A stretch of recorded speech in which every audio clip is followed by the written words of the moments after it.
For our continued reading of the Bible through the year 2024 from the English Standard Version of the Bible by Crossways Publishing, a division of Good News Publishing of Wheaton, Illinois, a reading of 1 Kings chapters 19 through 20, followed by Psalm 70.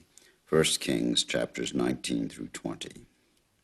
Ahab told Jezebel all that Elijah had done and how he had killed all the prophets with a sword. Then Jezebel sent a messenger to Elijah, saying, "So may the gods do to me and more also, if I do not make your life as the life of one of them by this time tomorrow." Then he was afraid, and he arose and ran for his life and came to Beersheba, which belongs to Judah, and left his servant there. But he himself went a day's journey into the wilderness, and came and sat down under a broom tree, and he asked that he might die, saying, "It is enough now, O Lord, take away my life, for I am no better than my fathers." And he lay down and slept under a broom tree. And behold, an angel touched him, and said to him, "Arise and eat." And he looked, and behold, there was at his head a cake baked on hot stones in a jar of water. And he ate and drank, and lay down again. And the angel of the Lord came again a second time, and touched him, and said, "Arise and eat, for the journey is too great for you." And he arose and ate and drank, and went in strength of that food 40 days and 40 nights to Horeb, the mount of God. There he came to a cave and lodged in it. And behold, the word of the Lord came to him, and he said to him, "What are you doing here, Elijah?" He said, "I have been very jealous for the Lord, the God of hosts. For the people of Israel have forsaken your covenant, thrown down your altars, and killed your prophets with the sword, and I, even I only, am left, and they seek my life to take it away." And he said, "Go out and stand on the mount before the Lord." And behold, the Lord passed by, and a great and strong wind tore the mountains and broke in pieces the rocks before the Lord, but the Lord was not in the wind. And after the wind, an earthquake, but the Lord was not in the earthquake. And after the earthquake, a fire, but the Lord was not in the fire. And after the fire, the sound of a low whisper. And when Elijah heard it, he wrapped his face in his cloak, and went out and stood at the entrance of the cave. And behold, there came a voice to him and said, "What are you doing here, Elijah?" And he said, "I have been very jealous for the Lord, the God of hosts, for the people of Israel have forsaken your covenant, thrown down your altars, and killed your prophets with the sword, and I, even I only, am left, and they seek my life to take it away."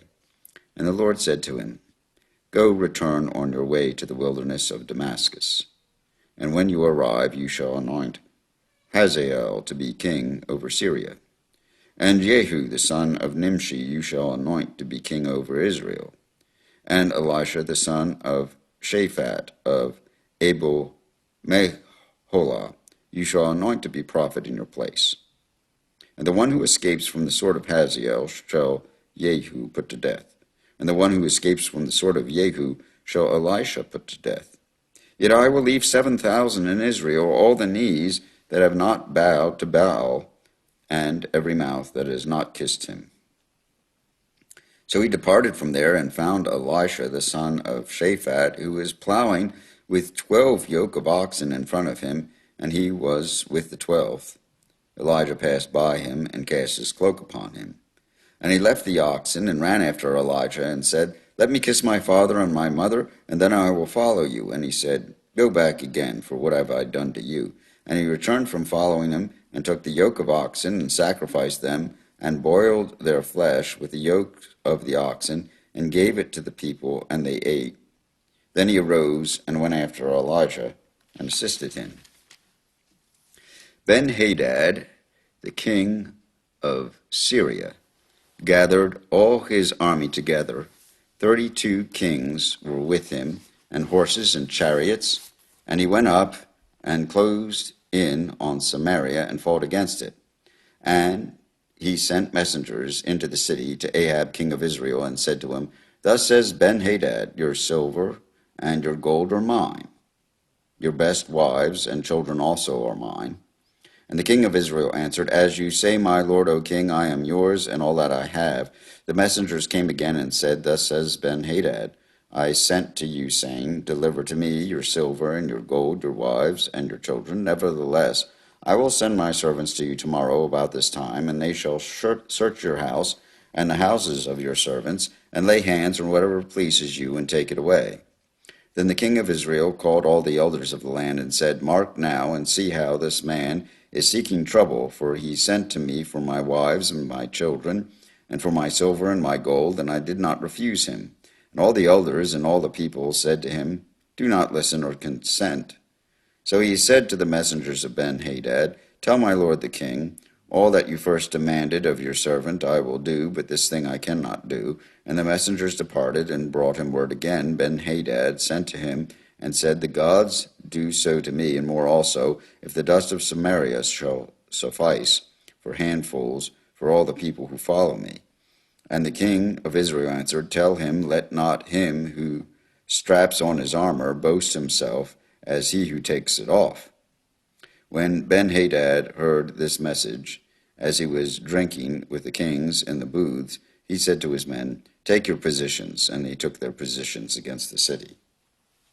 And behold, a prophet came near to Ahab, king of Israel, and said, Thus says the Lord, Have you seen all this great multitude? Behold, I will give it into your hand this day, and you shall know that I am the Lord.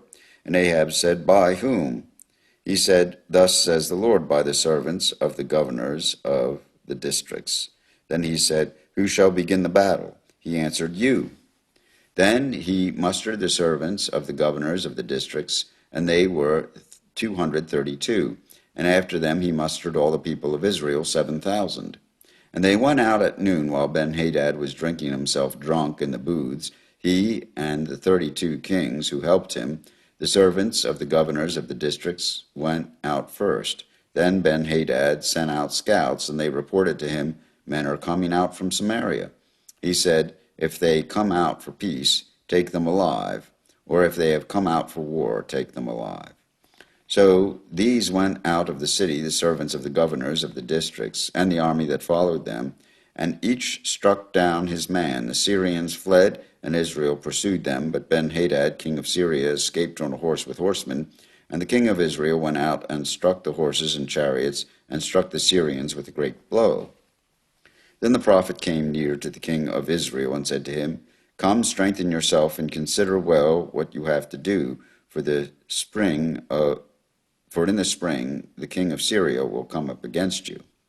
And the servants of the king of Syria said to him, Their gods are gods of the hills, and so they are stronger than we. But let us fight against them in the plain, and surely we shall be stronger than they. And do this, remove the kings, each from his post, and put commanders in their places, and muster the army like the army that you have lost, horse for horse, and chariot for chariot. Then we will fight against them in the plain, and surely we shall be stronger than they. And he listened to their voice, and did so. In the spring Ben-Hadad mustered the Syrians, and went up to Aphek to fight against Israel. And the people of Israel were mustered, and were provisioned, and went against them. The people of Israel encamped before them like 2 little flocks of goats, but the Syrians filled the country. And a man of God came near, and said to the king of Israel, Thus says the Lord, because the Syrians have said, The Lord is a God of the hills, but he is not a God of the valleys. Therefore I will give all this great multitude in your hand, and you shall know that I am the Lord. And they camped opposite one another 7 days, and on the 7th day the battle was joined, and the people of Israel struck down the Syrians, 100,000 foot soldiers in 1 day, and the rest fled into the city of Aphek, and the wall fell upon 27,000 men who were left. Ben-Hadad also fled and entered an inner chamber in the city, and his servants said to him, Behold, now we have heard that the kings of the house of Israel are merciful kings. Let us put sackcloth around our waists and ropes on our heads, and go out to the king of Israel. Perhaps he will spare your life. So they tied sackcloth around their waists, and put ropes on their heads, and went to the king of Israel, and said, Your servant Ben-Hadad says, Please let me live. And he said, Does he still live? He is my brother. Now the men were watching for a sign, and they quickly took it up from him, and said, Yes, your brother, Ben-Hadad. Then he said, Go and bring him.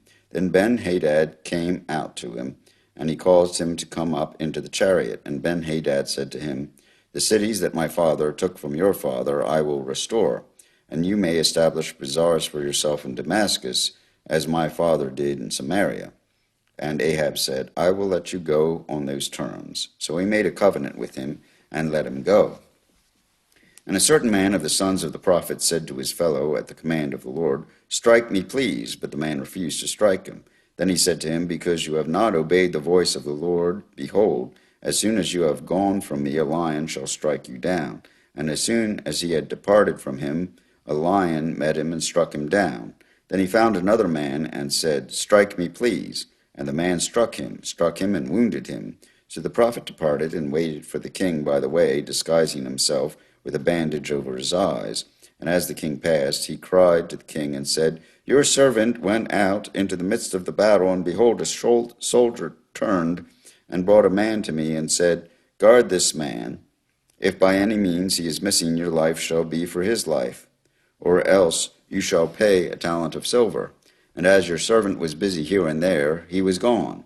The king of Israel said to him, So shall your judgment be. You yourself have decided it. Then he hurried to take the bandage away from his eyes, and the king of Israel recognized him as one of the prophets.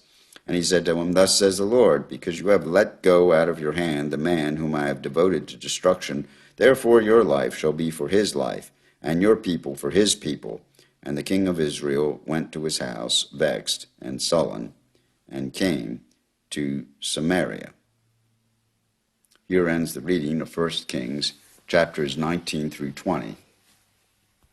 Psalm 70. Make haste, O God, to deliver me. O Lord, make haste to help me.